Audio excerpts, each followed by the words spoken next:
Welcome to the deep dive. Today, we're getting into something really interesting about relationships. Yeah.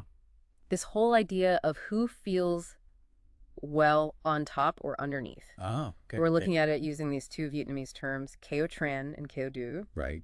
It comes from this really great YouTube conversation I saw on Vietcetera. Hmm. Keo Tran, Keo Du Tu Men, Swan Yulan, SS3, EP3. Okay, got it. So Keo Tran, like on top or dominant, and Keo Dui, underneath or submissive. It's a neat way to frame it. Exactly. And our mission here basically is to sort of unpack the insights from their chat. You know, how these feelings shift and maybe if they even matter for like actual happiness. Yeah. It's a shortcut to talking about power dynamics, isn't it? Yeah. Something everyone kind of recognizes. Totally. Just hearing the terms, Kia Tran, Kia Do, you immediately get a vibe, right? Mm-hmm. Someone seems stronger, maybe more in charge, or maybe just more into it romantically. Right. And it's funny, the conversation in the source video kicks off with just that basic question. How do you even define these terms in love? And spoiler alert, it's not simple. Ah, figures. Yeah, the speakers themselves say right off the bat there aren't easy answers. These ideas are slippery. Okay, so let's try to pin it down a bit. When you first hear Keo Tran or Keo Du about relationships, what like initial thoughts pop up? What puts someone in one camp or the other? Well, the obvious stuff first, maybe. Like who texts first more often or who seems to make the big plans. Sure, the surface things. But what's cool about the source is how fast they move past that. They really get into how your position isn't fixed. It can change. Okay, yeah, that is interesting because the source brings up this like totally counterintuitive idea Which one? that sometimes when someone makes you feel like you're absolutely everything to them, like number one, Uh-huh. Sounds good so far. it can actually make you feel Keo Du underneath. Whoa. Okay. How does that work? Well, the idea is that being put on that pedestal, it creates this vulnerability. Okay. Like you have more to lose. Exactly. Suddenly you feel less in control because you don't want to disappoint them or lose that incredible admiration. So it's less about what they do and more about how they make you feel. That emotional impact determines the dynamic more than, say, who picks the restaurant. Precisely. It's the feeling they give you. That's the key takeaway there. That makes sense. The more someone adores you, maybe the more pressure you feel, Mm-hmm. which puts you in that more emotionally exposed K-do spot. Mm-hmm. And the speakers in the source, they actually talk about experiencing both sides. Well, really, they enjoyed both. Yeah, they said they kind of enjoyed being Keo Tran and Keo Du at different times. They noted different qualities in relationships where, they were the one loving more versus the one being loved more. Okay, so what were those differences? What do they say it's like being the one loving more, the K-do, in terms of investment? They described it as feeling riskier, definitely more risk, almost like needing more endurance. Yeah, putting yourself out there more, vulnerable. Exactly. But then being the one loved more, the Keo Tran, in that sense, they suggested it could maybe lead to being a bit more detached. Complacent, even? Yeah, maybe. If you're always getting the affection, maybe you don't feel the need to pursue as actively. That tracks. But what about the flip side? Always being Keo-tran. Is that really the goal? Well, the source questions that too, this myth of always being dominant. Right. Does it get boring? Apparently, yeah. Potential boredom came up. Like, if you're always pursued, where's the spark? And also, maybe it's hard to really give if you're always receiving. Like a seesaw stuck on one side. It might seem good at first, but the lack of movement gets unsettling. Yeah, exactly. And they also touched on how, our pasts influence this. Like societal stuff. Yeah, societal things, but also just watching our parents. Those ingrained ideas about gender roles, maybe. Like one partner always being the more outwardly affectionate one. Oh yeah, those unspoken blueprints we carry around from childhood. They definitely shape how we act in our own relationships, often without us even realizing it. Mm-hmm. So does it have to be fixed? That's the question. Well, the source seems to lean towards ideally no. They hint at a more fluid dynamic being healthier. A give and take, where partners can sort of switch roles. Exactly. Sounds much better, right? Yeah. But then they also mention people who, really resist being the one who loves more. Oh, yeah. People who always want to be on the receiving end. Mm-hmm. One speaker really disagreed with that, saying they actually valued the uncertainty in love. Interesting. So resisting loving more comes from wanting security, maybe. Fear of getting hurt. Probably. Yeah. But the argument back was that embracing that uncertainty is kind of part of the deal, part of what makes love exciting. Which kind of leads into this whole other big idea, unconditional love. Ah, yes. the big one. Does constantly thinking about Keotran and Keodui just distract from that? That's what the source wonders. They bring up loving a child as an example. You just give, right, without expecting something specific back immediately. Yeah, that's different. But then they debate if that pure, unconditional love can really exist in romance. Because let's be real. Romantic love usually has some conditions, doesn't it? Even unspoken ones. Respect, affection back. For sure. It's usually conditional on some level. But they also admit you can still have moments within a romantic relationship where you feel unconditional love. Like logically, you know conditions exist, but in that moment. Yeah, like wanting to hug someone, even if they're not looking. Just that pure impulse to give affection, no strings attached. Those little moments. But then, okay, practically speaking, Mm-hmm. it's vulnerable, right? Loving someone deeply when you don't know if it's fully returned. Oh, yeah.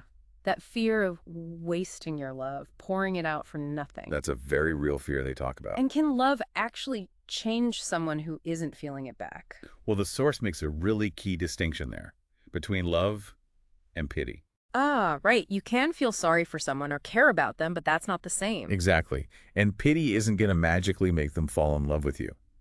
Which ties into another kind of weird idea they floated. Go on. That trying too hard to understand love, or worse, control it, Yeah, that might actually put you in the K-do spot. because they're too invested, too focused on it. Maybe. Whereas being a bit more detached, maybe playing it cooler, that could accidentally make you seem KO trend. Huh. The elusiveness of it all, like trying to grab smoke. Or sand through your fingers, yeah. Yeah. The harder you try to control it.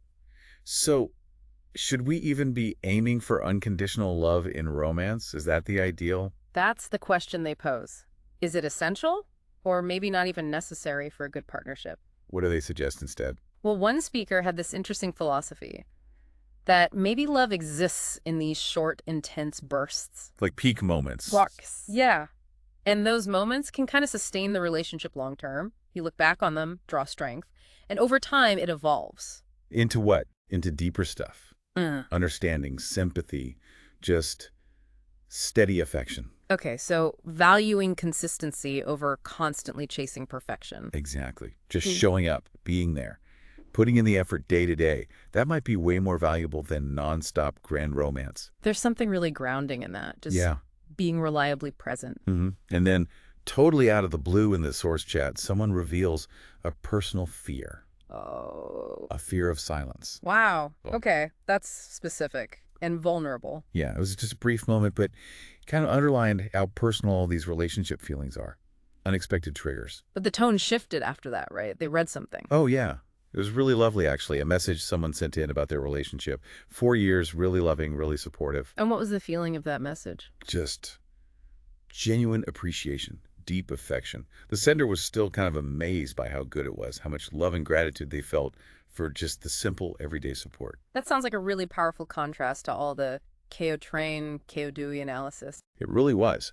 Suddenly, all that talk about who's leading or following just faded. It seems irrelevant in the face of that kind of real connection. Totally. The speakers even said how moving it was to hear and how it made the power stuff seem, insignificant. And it connects to another point they made, right? About past struggles.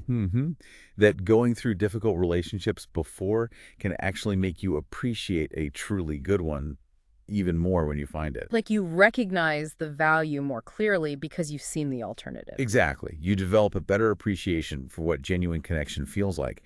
And then they brought it back to this idea of a dance. Ah, yes, the relationship dance metaphor. Yeah, where one leads, one follows, but ideally, you both learn to step forward and back. Taking turns. Right. The beginning of a relationship is often like that playful dance, getting to know each other's rhythm. But can it last? Can the dance keep going long term? That's the key question.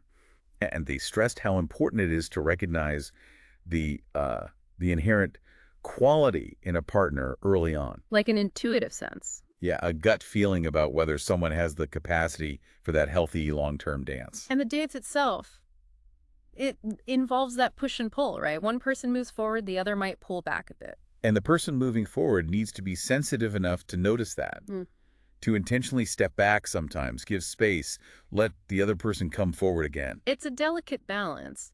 But as they pointed out, even in a dance, someone usually leads at any given moment. True, which highlights the need for effort, intentionality. It's not passive. Definitely not. Yeah. Both people have to actively participate in that give and take. It's way more complex than just, basic biology. How so? Well, they contrast that simple drive to procreate with the incredibly intricate emotional world of human relationships. Biology might push us together, but the Cato train Cato do stuff feels very human, emotional, layered on top. And one speaker even identified themselves as naturally fitting the KO-DU role more often. Yeah, citing their own indecisiveness, maybe being more focused on emotions than practical stuff, said they appreciated a decisive partner. And this is important. But even that person said they could absolutely step up and be Kyo Tren when their partner needed it. Right, if their partner was vulnerable or needed support or someone to take charge for a bit. It really underlines the fluidity again. Being truly present, attuned to your partner's needs, sometimes even before they say anything. Yeah. It's huge. It's deeper than any fixed role. And this whole dynamic, it even popped up outside romance in their discussion. Yeah, interestingly, they use songwriting as an analogy. Songwriting, how does that work? The idea was that sometimes, as a songwriter, you feel kind of Kyo-dui to the song itself. Like the song takes over. Exactly. It takes its own direction.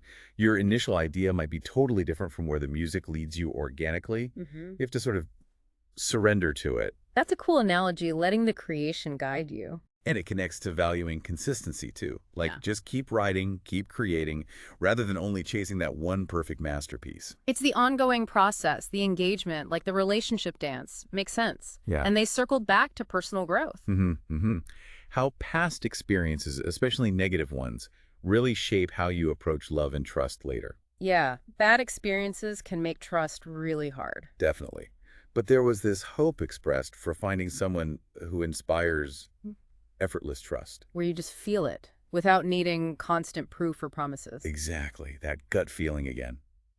Which brings us back to the dance. Suggesting that this Kyo-tren, Kyo-do back and forth can actually be enjoyable long term. Yeah, if there's that foundation of respect and understanding, and ultimately trusting your intuition about the person and the relationship, that gut feeling might be the best guide through all the complexities. Okay, so let's try to wrap this up. We've gone through a lot here. We have. Basically, we explored how these power dynamics, Kyo-tren and Kyo-dui, are super fluid in relationships. Right. How you feel in either position is subjective.